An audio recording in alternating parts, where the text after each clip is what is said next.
લેક્ચરમાં છઠ્ઠા ધોરણમાં આપણે ચોથો પાઠ ભારતની પ્રારંભિક રાજ્ય વ્યવસ્થા એ સ્વાધ્યાય પોથીમાં પૂરતા હતા, જેમાં આપણે પ્રથમ પ્રશ્ન વિકલ્પ, બીજો પ્રશ્ન ખાલી જગ્યા, ત્રીજો પ્રશ્ન સાચું અને ખોટું અને ચોથો પ્રશ્ન બંધ બેસતા જોડકા જોડો ત્યાં સુધી આપણે પૂરું કર્યું હતું. હવે આપણે પાંચમા પ્રશ્નથી શરૂઆત કરીએ. તો ચાલો બધા સ્વાધ્યાય પોથી પૂરવા માટે તૈયાર થઈ જાઓ. પાંચમો પ્રશ્ન છે, નીચેના પ્રશ્નના ઉત્તર 1-2 વાક્યોમાં લખો. દરેક પ્રશ્નનો જવાબ હું અહીંથી વાંચીશ અને તમારે સ્વાધ્યાય પોથીમાં લખવાનો છે. પહેલો પ્રશ્ન, વૈદિક કાળમાં કઈ કઈ રાજકીય સંસ્થાઓ અસ્તિત્વમાં હતી? તો એનો જવાબ, વૈદિક કાળમાં સભા અને સમિતિ નામની રાજકીય સંસ્થાઓ અસ્તિત્વમાં હતી. બીજો પ્રશ્ન, પ્રારંભિક રાજ્ય વ્યવસ્થામાં સમુદાય બીજા કયા નામે ઓળખવામાં આવતો? એનો જવાબ તમે ટૂંકમાં પણ લખી શકો કે 20 નામથી ઓળખવામાં આવતો. ત્રીજો પ્રશ્ન, ભારતમાં પ્રારંભિક રાજ્યોની સ્થાપના કયા વિસ્તારમાં ક્યારે થઈ હતી? જવાબ લખીએ. ઈસવીસન પૂર્વે 1000ની આસપાસ પંજાબ અને ગંગા નદીના વિસ્તારમાં થઈ હતી. ચોથો પ્રશ્ન, જનપદ એ કેવા પ્રકારની રાજ્ય વ્યવસ્થા હતી? જવાબ જોઈએ. જનપદ એ ઋગ્વેદકાલીન કબીલાઈ સમાજથી બહુ વિશિષ્ટ રીતે વિકાસ પામેલી રાજ્ય વ્યવસ્થા હતી. આ પેજ નંબર 31 ઉપર આપણે પૂર્ણ કર્યું. હવે આપણે પેજ નંબર 32 ઉપરથી જોઈએ.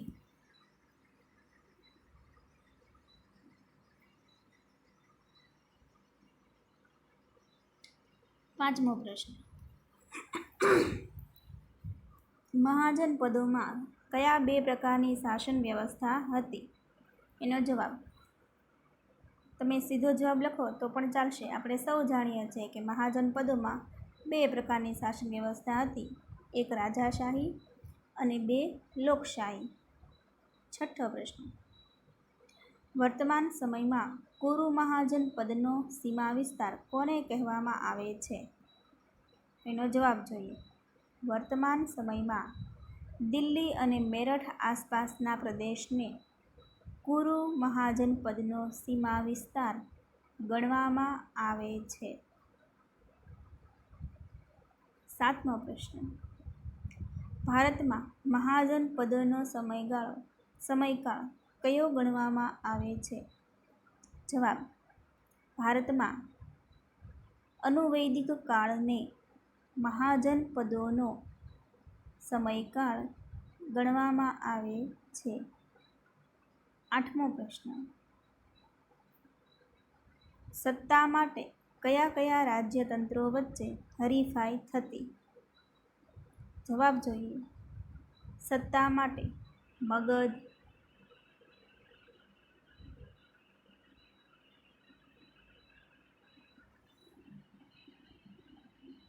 કોસલ, વત્સ અને અવંતી રાજ્યતંત્રો વચ્ચે હરીફાઈ થતી.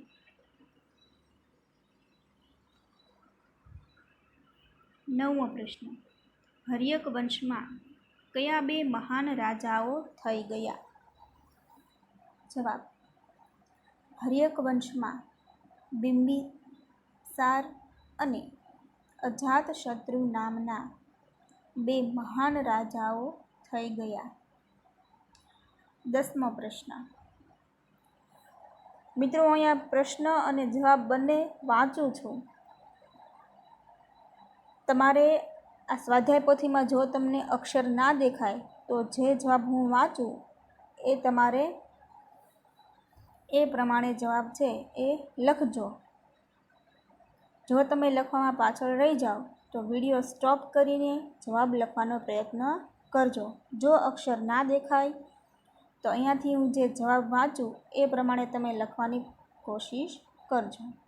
10મો પ્રશ્ન જોઈએ. મગધની રાજધાની કોણે ક્યાં બદલી હતી? જવાબ જોઈએ.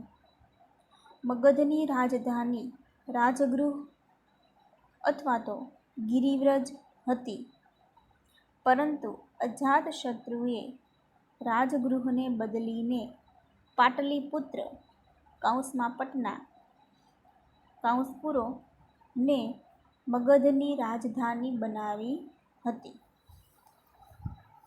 11મો પ્રશ્ન. અજાતશત્રુએ કોની સાથે યુદ્ધ કરી મગધનો રાજ્ય વિસ્તાર કર્યો હતો? જવાબ જોઈએ. અજાતશત્રુએ વિજયસંઘ સાથે યુદ્ધ કરી લીચ્છવીઓને હરાવી મગધનો રાજ્ય વિસ્તાર કર્યો હતો.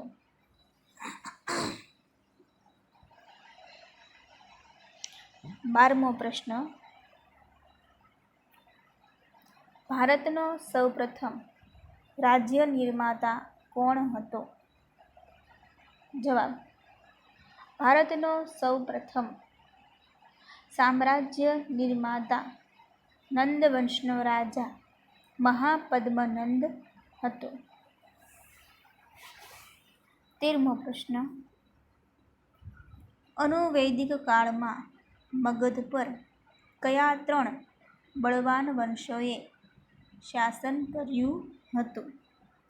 જવાબ. 1 હર્યક વંશ, 2 નાગવંશ, 3 નંદવંશ. ત્યારબાદ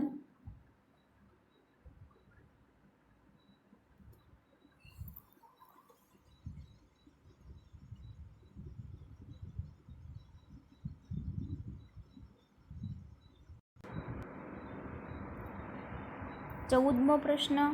ગણરાજ્ય એટલે શું? 15મો પ્રશ્ન. ગણરાજ્યોમાં કઈ કઈ પ્રજાના રાજ્યનો સમાવેશ થાય છે? 16મો પ્રશ્ન. ગણરાજ્યને ગણતંત્ર શા માટે કહેવામાં આવતું? અને 17મો પ્રશ્ન. સંથાગાર એટલે શું?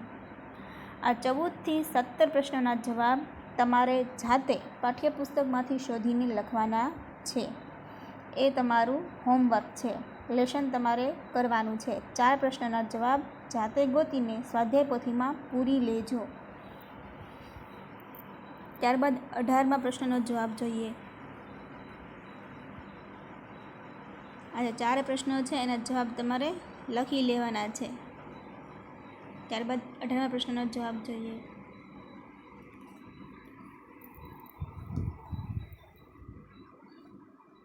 ગણરાજ્યના લોકો કયા કયા પાકો પકવતા? જવાબ. ગણરાજ્યના લોકો ઘઉં, ચોખા, જવ, શેરડી,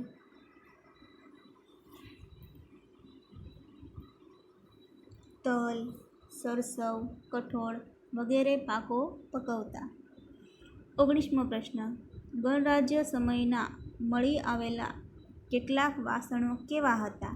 જવાબ જોઈએ. ગણરાજ્ય સમયના મળી આવેલા કેટલાક વાસણો ભૂખરા રંગથી ચિત્રકામ કરેલા ખાલી જગ્યામાં ધૂસર પાત્રો કૌંસમાં ધૂસર પાત્ર કૌંસ પૂરો હતા. સમજી લઈએ મિત્રો આ પ્રશ્નનો જવાબ કે ગણરાજ્ય સમયમાં જે વાસણો મળી આવ્યા હતા એને ધૂસર પાત્ર કહેવાય. અને ધૂસર પાત્ર એટલે એવા પાત્ર કે જે માટીના હોય અને તેના ઉપર ચિત્રકામ કરેલા હોય તેને ધૂસર પાત્ર કહેવાય. તો ગણરાજ્ય સમયમાં જે વાસણો મળી આવ્યા હતા તે ભૂખરા રંગથી ચિત્રકામ કરેલા હતા. હવે આપણે નવો પ્રશ્ન શરૂ કરીએ. 6થો પ્રશ્ન. નીચેના પ્રશ્નોના ઉત્તર ટૂંકમાં લખો. પ્રથમ પ્રશ્ન. મગધ પર શાસન કરનાર વંશ તરીકે હર્યક વંશનો પરિચય આપો. હર્યક વંશનો પરિચય છે અહીંયાથી હું રીડ કરું છું. તમને જ્યાં અક્ષર ના દેખાય ત્યાં તમે વિડીયો સ્ટોપ કરીને સાંભળીને લખી લેજો. જવાબ છે મગધ પર શાસન કરનાર વંશોમાં હર્યક વંશ ખૂબ બળવાન હતો. બિંબિસારે હર્યક વંશની સ્થાપના કરી હતી. તેના સમયમાં રાજગૃહ મગધની રાજધાની હતી. રાજગૃહ ગંગા અને સોણ નદીઓના કિનારે હતી. બિંબિસાર પછી તેના પુત્ર અજાતશત્રુ મગધની ગાદીએ આવ્યો.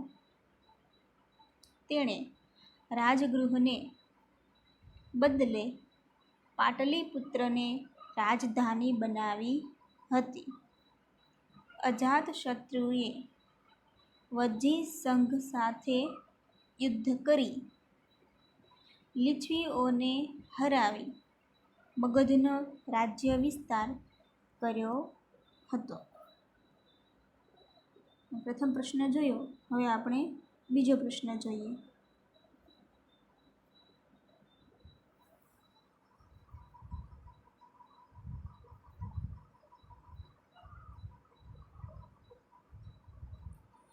મહાજનપદના શાસકો મજબૂત કિલ્લાઓ શા માટે બંધાવતા? જવાબ જોઈએ. ગણરાજ્ય સમયના રાજતંત્રી મહારાજ્યો પોતાની આસપાસના પ્રદેશો પર સત્તા વધારવા અને સામ્રાજ્ય સ્થાપવાની મહત્વાકાંક્ષા ધરાવતા હતા. આ સંજોગોમાં મહાજનપદોના શાસકો પોતાના રાજ્યના સંરક્ષણ અને વિશાળ સેના માટે રાજધાનીની આસપાસ પથ્થરો અને ઈંટોના મજબૂત તથા ઊંચા કિલ્લાઓ બંધાવતા.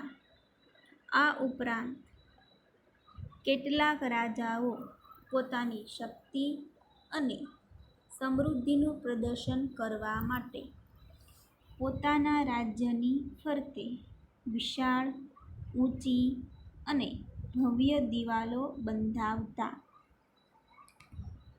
ત્રીજો પ્રશ્ન જોઈ લઈએ મિત્રો.